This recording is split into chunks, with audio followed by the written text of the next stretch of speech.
आमे मातृगर्भरू पदा को आसिला परे छोट थिले आस्ते आस्ते बड़ हेले शैशवरू कैशोर अवस्था कैशोररू यौवन अवस्था पदार्पण कले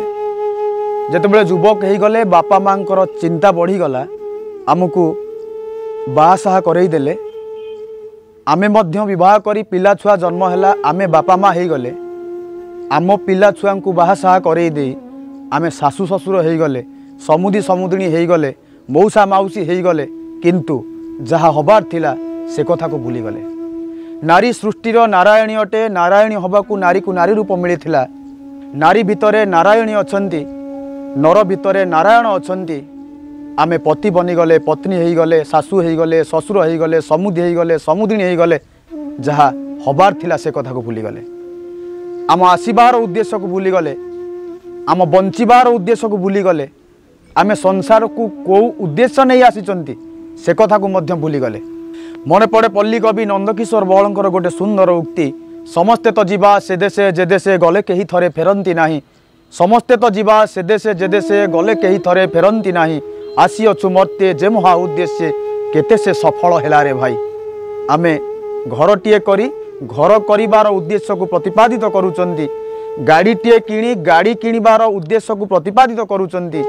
आमे संसार को कौ उद्देश्य नहीं आसीचंती से उद्देश्य को विचार करिवार आवश्यकता अछि कौ उद्देश्य को नहीं आसीचंती से उद्देश्य को भाविबार आवश्यकता अछि। परम कारुण्यक विश्वनियंता भगवान को कृपारु मिलिथिबा मानव जन्मर वास्तव उद्देश्य होउची आत्मकल्याण बा परमानंद प्राप्ति एभली लक्ष्य रे पहुँचीबा मनीष पक्षरे संभव होइथिले हैं संसारर अमुहा गली भितरे मनीष नीति बाट खोजुची मो संसार मो पिला छुआ मो धन संपत्ति मो कोठाबाड़ी ए कथा कही बुलुची ये हूँ जीवनर व्यतिक्रम। थरे मन गहनर अव्यक्त राइजरे निजकु निजे पचारिबा दरकार ए शरीर मोर ना मु शरीरर ए धन संपत्ति मोर ना मु धन संपत्तिर ए कोठाबाड़ी मोर ना मु कोठाबाड़ीर ए कथा निरोलारे निजकु निजे पचारिले उत्तर आसीबो। एटी संज हेले निज छाई भी निजर नुह तेणु एटी किए कहार संसार भितरे बंचुथिबा मनीष आमे